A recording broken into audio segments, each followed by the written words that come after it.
So I decided I wanted to record. I wanted to talk about circadian rhythms and cold showers. I've been taking cold showers. They're really cold. They're good for you. It adds like a little bit to everything else you already do. It's like a marginal increase on what you're doing.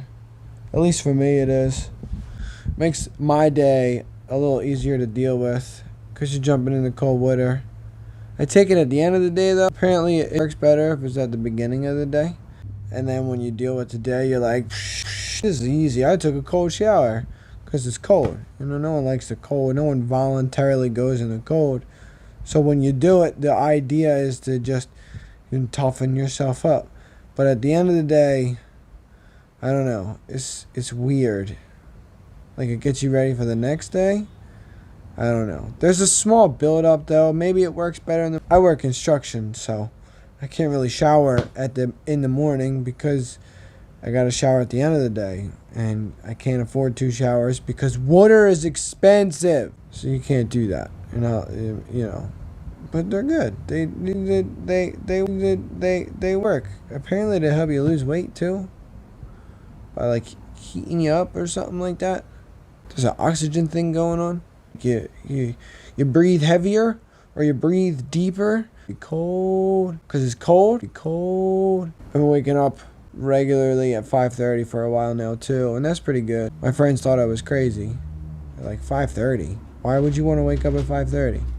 Well, I wake up early for work, 7 days a week or 5 days a week. Like I gotta be out of the house by at least 7:30.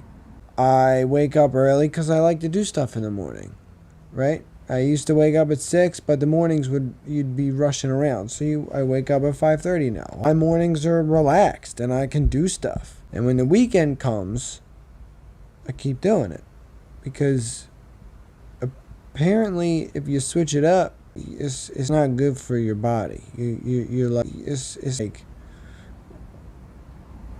like putting yourself through jet lag.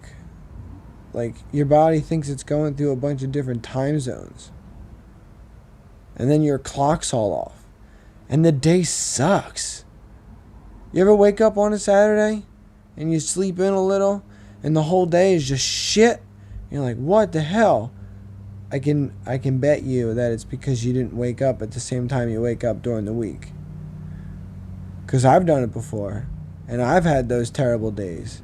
And then I switched it up and woke up early the next weekend, and that weekend was pretty great. It was a great weekend. It was great. Clocks. You got to keep them on a good rhythm, or else everything's out of whack. Same thing with your eating too. That always helps. Although I've been putting off breakfast for a couple years now, so now I just don't even think about it and just wake up and drink some water, and then I'm good until lunchtime. Your body will get used to it. It's like a pancreas thing. Your brain tells your body, and then your body tells your brain, and it says you're hungry. But like, it's only because that's what it's used to. If you wake up and you drink some coffee, black coffee, because obviously if you're fasting, you don't want to break the fast. So black coffee's the best. But like, if you do that, your body will get used to it. It'll be fine. You got nothing to worry about. And you don't need to eat that much food. It's an energy thing. The more energy, it takes so much energy to burn food that's in your stomach. You gotta balance it out, because we spend so much time eating. There's people who eat 12 times a day. For what? For what? Why do you need to eat that much food? You don't. You don't need to eat that much food. And your body only has so much energy. And yes, I know energy cannot be created nor destroyed. It's only transferred. But it ain't, after a certain point, it stops getting transferred into you. And therefore you get these weird brain things as you get older. A lot of things are tied into what you eat and how you eat. I mean, it's your body breaks food down to molecular pieces. It's what fuels the entire system.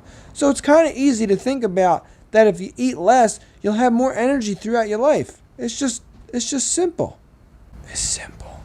So I've been fasting for a couple years now, and it works for me. I have lots of energy throughout the day, except for the days that I don't have energy. But that's just being a human. But I'm telling you, I'm going to live till I'm 100. And one of the things that's going to help me is timed eating.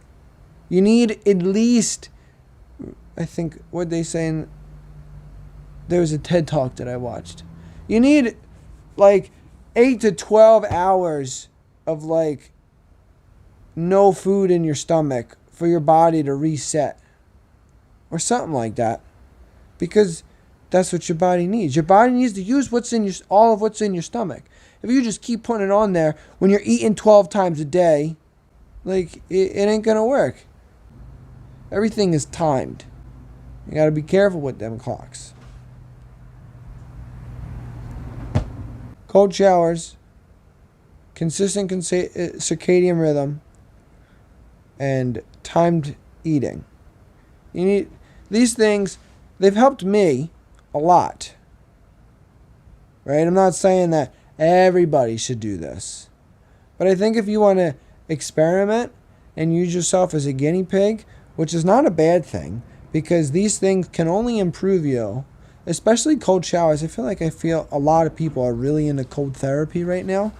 And like, not everybody has an ice tub that they can just put a bunch of water into and lounge in for a couple hours or a couple minutes. So what, you can take a cold shower and it's not going to be bad for you. It ain't going to kill you. It might be a little uncomfortable for a little bit. I'm an all or nothing kind of person. Either I do the whole thing or I don't. Fasting was, again, I was hungry, but I had coffee. And as soon as you drink some coffee, you're not hungry anymore because it's coffee. There's plenty of people, plenty of times throughout their week who don't have time for breakfast, who wake up and have coffee and are totally fine until lunch. They just don't do that consistently. They don't. And waking up early every day, maintaining your circadian rhythms, and making sure that your biological clocks are on point will keep you sane. Because, like I said, at least in my own experience, the days where I have woken up at 5:30 on the weekends, because I wake up at 5:30 every day during the week, are great weekends. You get shit done, and then it could be 9:30 and you're already done everything you need to do, and you still got the rest of the day to do whatever you want. Now I know it's the weekend and you want to sleep in, but the more you do it, the easier it'll become. You gotta get yourself to do something first before it becomes automatic. It doesn't just become automatic overnight, and everyone's afraid of the struggle. That's what life is. Life's a struggle. It's all a struggle. Everything's annoying and uncomfortable and complicated. That's what it is. I don't think waking up early is gonna hurt you totally. So these things were on my mind, and this is what you get. This is that energy I was talking about. Be careful of your energy. Be careful of your clocks. And make yourself strong. I hope you get what I'm saying. I hope you understand what I'm getting at.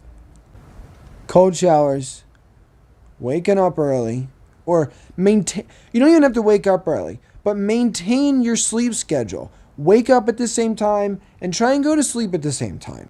It has been a big help to me, and I strongly suggest that everybody try it, because I'm a human and everyone else is a human. So I have a very strong feeling that what works for this human might work for you humans. I think that that's how that would work. I'm almost positive that that's how that would work. And I say almost positive because people will be like, well, that ain't for me. I don't want to do that. And I'm pretty sure it would work for you.